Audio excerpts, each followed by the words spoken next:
சரி நான் சொல்லட்டுமா உன்னோட ஒரு சீக்ரெட்.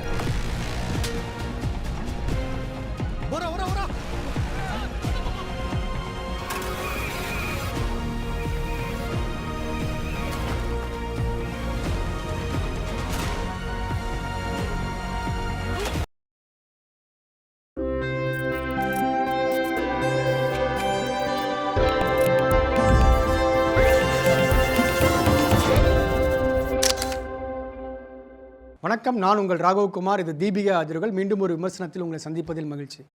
இப்போ ரீசெண்டாக ஒரு விஷயம் நம்ம எல்லா பேப்பர்லேயும் ஒரு இஷ்யூவில் வந்துக்கிட்டு இருக்கு. திருநெல்வேலியில் ஒரு சம்பவம் நடந்தது. ஒரு ஒரு சமூகத்தை சேர்ந்த ஒரு பையன், ஒரு இளைஞர், நம்ம ஐடி துறையில் வேலை பார்க்குறவர், அவரை ரொம்ப கொடூரமாக இன்னொருத்தரை ஒரு ஒரு சமூகத்தை சேர்ந்தவர் கொலை பண்ணிட்டார் அப்படின்னு சொல்லி செய்தி வருது. இது சமூகம் அப்படிங்கிறது காரணமாக சொல்லப்பட்டால் கூட பின்னாடி வேற ஒரு சமூகத்தை சேர்ந்த ஒரு பையன் தன்னுடைய சகோதரியை லவ் பண்ணுறதா அப்படிங்கிற கோபத்தில் அந்த பையன் கொலை பண்ணிட்டான் அப்படிங்கிறாங்க. ஸோ இது தென் மாவட்டங்களில் அடிக்கடி நடக்குது. தென் மாவட்டங்களில் ஆணவ படுகொலைகளும் அல்லது விரும்பிய தன்னை விரும்பக்கூடிய பையனை அல்லது விரும்பக்கூடிய பெண்ணையோ கொலை பண்ணுற அந்த குடும்பத்தாரும் நிறைய பேர் இருக்காங்க. இதுக்கு 1000 பேர் சொல்கிறாங்க. கௌரவ கொலைங்கிறாங்க, ஆணவ கொலைங்கிறாங்க அப்படிங்கிறாங்க. இந்த ஜாதிய கட்டமைப்பு எப்படி இருக்குது அப்படிங்கிறத தென் மாவட்டங்களில் இருக்கக்கூடிய இந்த விஷயம் காட்டுது. இதை நிறைய பேர் விமர்சனம் பண்ணிக்கிட்டே இருக்காங்க. நம்மளுடைய தமிழ் சினிமாவில் பார்த்தீங்கன்னா ஒரு இந்த பல ஆண்டுகளாகவே பல ஆண்டுகள் சொல்ல முடியாது, ஒரு 10 ஆண்டுகளாக ஜாதியத்திற்கு எதிரான இந்த மாதிரி விஷயங்கள்லாம் படங்கள்லாம் எடுக்கிறாங்க. நம்ம வெற்றிமாறன், ரஞ்சித், இந்த மாதிரி மாரி செல்வராஜ் இவங்கன்னா எடுக்கக்கூடிய படங்கள் இந்த அடிப்படையில் ஒன்றது. இது மாதிரி கேரளாவில் இருந்து ஒரு படம் வந்திருக்கு. அந்த படத்தோட பேர் மீசா அப்படிங்கிறது. மீசா அப்படின்றது நம்ம தமிழில் மீசைன்னு வச்சுக்கோங்க. மீசை அப்படிங்கிறத சொல்கிறாங்க. இந்த படத்தில் யார் நடிச்சிருக்கா அப்படின்னு பார்த்தீங்கன்னா நம்ம தமிழ் சினிமாவில் நடிக்கக்கூடிய கதிர் முக்கிய கேரக்டரில் பண்ணியிருக்காரு. அதே மாதிரி ஜோ பாபி இவர் முக்கியமான ஒரு கேரக்டரில் பண்ணியிருக்காரு. இது ஜெம்சி ஜோசப் இந்த படத்தை டைரக்ட் பண்ணியிருக்காரு. இந்த படத்தினுடைய கதை என்ன அப்படிங்கிறத நாம் இப்போ பார்க்குறோம். இவங்க 2 பேரும் கதிரும் பாபியும் ரொம்ப க்ளோஸ் ஃப்ரெண்ட்ஸ்.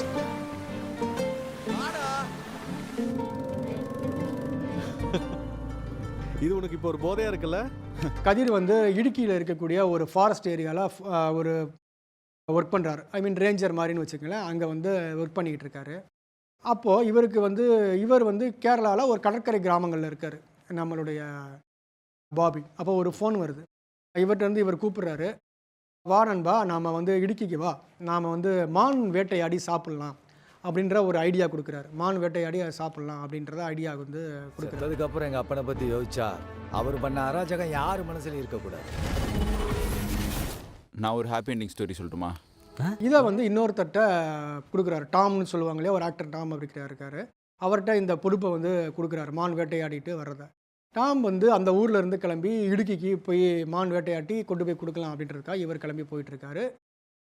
ஒரு கட்டத்தில் மானை வேட்டையாடுறாங்க, சமையல் பண்ணி சாப்பிட்றாங்க. அப்போ எந்த உரையாடல் நடக்குது.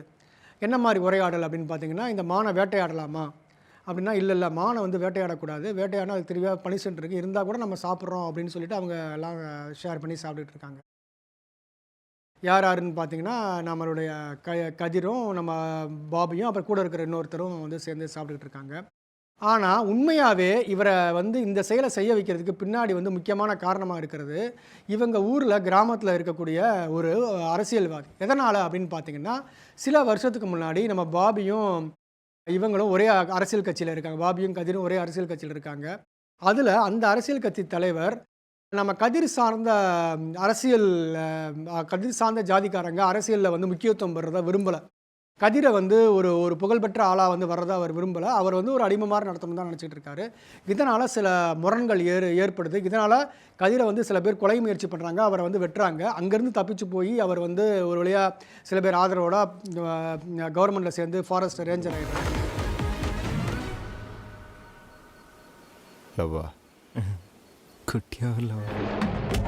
இப்போ அந்த அரசியல்வாதி என்ன சொல்கிறாரு அப்படின்னா, நீ போய் அவனை இந்த மான் வேட்டையில் சிக்க வச்சா வேலை போயிடும், அவன் வேலையில் இருக்கக்கூடாது, அவன் ஜெயிலுக்கு போகணும், அதனால தான் இதெல்லாம் செய்யுங்கிறாரு. இவரும் ஒரு மனதாக அதை செய்கிறதுக்காக போகிறாரு.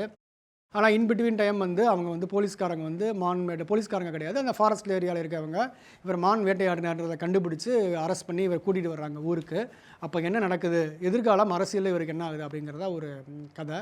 ரொம்ப வித்தியாசமான ஒன்லைன். இதாவது எப்படின்னா, எப்போயுமே நம்ம தமிழ் சினிமாலலாம் பார்த்தீங்கன்னா, இந்த மாதிரி ஜாதிய படங்களில் ஒரு ஆதிக்க ஜாதிக்காரங்க வந்து இன்னொருத்தர் இது பண்ணணும் அப்படின்னு நினச்சா கொலை, வெட்டு, குத்துன்னு தான் இந்த மாதிரி தான் காமிப்பாங்க. இது அதில் காமிக்கல. ஒரு கீழே இருக்கக்கூடியவங்க அதிகாரத்தில் உயர் இடத்துல வரக்கூடாது அப்படிங்கிறத ரொம்ப நுணுக்கமான அரசியலை ரொம்ப அழகாக வந்து பண்ணியிருக்காங்க இந்த படத்தில். குறிப்பாக பார்த்தீங்கன்னா, இந்த மாதிரி படங்கள்லாம் வந்து நம்ம ஊர் படங்களில் தமிழ்நாட்டில் வந்து சத்தம் அதிகமாக இருக்கும். கத்தி பேசுவாங்க, இரைச்சலாக இருக்கும், சண்டை காட்சிகள் வந்துக்கிட்டே இருக்கும். ஆனால் இங்கே அந்த மாதிரிலாம் எதுவுமே இல்லை. ரொம்ப நுணுக்கமான அரசியலை அழுத்தமாக சொல்கிறாரு.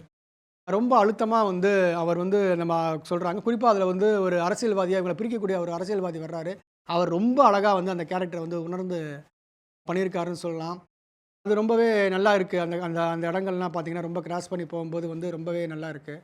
அதே மாதிரி வந்து அந்த இடுக்கி மலைப்பகுதியை வந்து காட்டுறது இருக்கே, அது ரொம்ப அழகாக இருக்குது.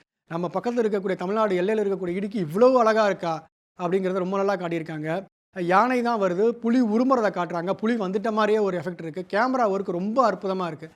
அந்த கடற்கரை கிராமத்தை காட்டுறதாகட்டும், இந்த பக்கம் இருக்கக்கூடிய இடுக்கிய மலையை காட்டுறதா இருக்கட்டும், ரொம்ப அழகாக இருக்குது. அதுவும் நிறைய காட்சிகள் இருட்டில் படமாக்கியிருக்காங்க. படம் நகர்த்தின விதம் வந்து ரொம்ப நல்லா இருக்குது. குறிப்பாக அந்த டாம் ஜாக்கோ ரொம்ப நல்லா ஆக்ட் பண்ணியிருக்காரு, அந்த மான் வேட்டையாடுறத. அதை வந்து என்னன்னா, இந்த மீசை மீஷா அப்படிங்கிறது என்ன ஒரு டைட்டில் அப்படின்னு பார்த்தீங்கன்னா, இவர் நம்ம டாம் ஜாக்கோவோட அப்பா வந்து படுத்த படுக்கையாக இருப்பார். அப்போ வந்து மீசையை அவர் முடுக்கி விடுவார். அப்போ டாம் ஜாக்கோ சொல்லுவார், இதெல்லாம் எங்களுடைய இடம் தான். இன்றைக்கி இந்த போராட்டம் இதெல்லாம் பண்ணி வாங்கினாங்களோ அன்றைக்கே வந்து ஒட்டுமொத்தமாக எல்லாத்தையும் கொடுத்துட்டோன்னுவார். இந்த மீசை என்பது இந்த ஒரு செல்லரித்து போன அல்லது கிட்டத்தட்ட வந்து வழக்கொழிந்து போன எச்சமாக இருக்கக்கூடிய ஜாதியின் எச்சம் மீதம் அப்படிங்கிறத மாதிரி அந்த படத்தில் காட்டுறாங்க. பிரச்சனை வருமா? பிரச்சனையெல்லாம் கருவிலே கலைக்கிறது தாண்டா. இந்த கீரல் அதுங்களோட அடையாளம், இங்கே இருக்கிற இறை அதுங்களோடது. வேற யாரும் இந்த எல்லைக்குள்ளே காலடி எடுத்து வைக்கக்கூடாதுங்கிறாரு. மீசைன்றது ஜாதி ஆணவத்தினுடைய அடையாளம் அப்படின்ற மாதிரி ஒரு நம்ம எடுத்துக்கலாம். அதை வந்து ஒரு சிம்பாலிக்கலாக ஒரு குறியீடாக இந்த படத்தை நம்ம எடுத்துக்கலாம். அதே மாதிரி இந்த படத்தின் பேசக்கூடிய அரசியல் பின்னணியில் எல்லா இடங்களுமே கம்யூனிஸ்ட் கட்சியினுடைய கொடி இருக்குது. இது எதை சொல்ல வர்றாருன்னு தெரியல. ஆனால் இது எப்படின்னா, நமக்கு கொஞ்சம் கேரளாவுடைய அரசியல் புரிஞ்சால் இன்னும் கொஞ்சம் இந்த படம் புரிஞ்சுக்கிறது நல்லாயிருக்கும். ஒருவேளை இவர் காமிக்கக்கூடிய அந்த கட்சிகளும் இந்த மாதிரி தான் இருக்குன்னு சொல்ல வர்றாரா, அல்லது இந்த கட்சி மாற்ற போராடு இருக்குன்னு சொல்ல வர்றாரா நமக்கு வந்து தெரியல. ஆனால் வந்து இதை வந்து நம்ம கண்டிப்பாக பார்க்கணும். அதில் ஒரு டைலாக் வருது, மக்களை பிரிக்கிறதே அரசியல்வாதிகள் தான், ஆனால் இவங்களை ஒன்று சேர்க்கறது வந்து நாங்கள் தான் மற்றவங்க நம்ப வைக்கிறது தான் எங்களுடைய வெற்றியே இருக்குது அப்படின்னு சொல்கிறாரு. அது ரொம்ப சுத்தமான அரசியல் அந்த படம். அந்த அரசியல் இந்தியா முழுக்க ஒத்துப்போகும். மத ரீதியாகவும் இன ரீதியாகவும் மொழி ரீதியாகவும் நம்மளை அரசியல்வாதிகள் எப்படி பிரிக்கிறாங்க அப்படிங்கிறத ரொம்ப சைலண்ட்டாக ரொம்ப அழுத்தமாக அதே மாதிரி வந்து நான் சொல்ல மாதிரி ஆழமாக சொல்லியிருக்கிற ஒரு படம் இந்த படம். இது வந்து வித்தியாசமான படம். அதாவது வந்து வித்தியாசம்னா சாதாரண வித்தியாசம், கதை நகர்த்தி கொண்டு போனதிலே ஒரு வித்தியாசம் இருக்குது. வெளியில் வந்து படத்தை காட்டினா சாதாரண ஒரு ஜாதி பிரச்சனை தானே நமக்கு தோணும். ஆனால் சொல்லப்பட்ட விதமும் நகர்த்திய விதமும் ரொம்பவே அழகாக இருக்குது. இந்த படத்தினுடைய டைரக்டர் ஜோசப் ரொம்ப அழகாக வந்து இந்த கதையை வந்து நேரேட் பண்ணியிருக்கார். ரொம்ப அழகாக வந்து கொண்டு போயிட்டுருக்காரு. ட்ரீட்மெண்ட்டும் அழகாக இருக்குது. எந்த ஒரு சீனுமே வந்து படத்தில் வந்து தேவையில்லாமல் டைரக்டர் வைக்கல. எந்த ஒரு ஃப்ரேம் கூட ஒரு காட்சியை கூட அனாவசியமாக வந்து இது தேவையில்லை அப்படின்னு சொல்லிட்டு எதுவுமே இல்லை. ரொம்ப அழகாக கதைகள் வந்து நகர்த்திட்டு போயிருக்காரு. இந்த ஜீப்பே ஒரு ட்ராவலாக இருக்குது. அதாவது என்ன, கேரளாவில் மலைப்பகுதிகளில் பெரும்பாலும் ஜீப்பு தான் ட்ராவல் பண்ணுவாங்க. இந்த ஜீப்பே ஒரு கேரக்டர் மாதிரி படத்தில் நமக்கு வந்து பயணிச்சுக்கிட்டு இருக்குது. ஒரு ஒர்க்கில் ஒளிப்பதிவில் லைட்டிங் ரொம்ப பிரமாதமாக வந்திருக்கு.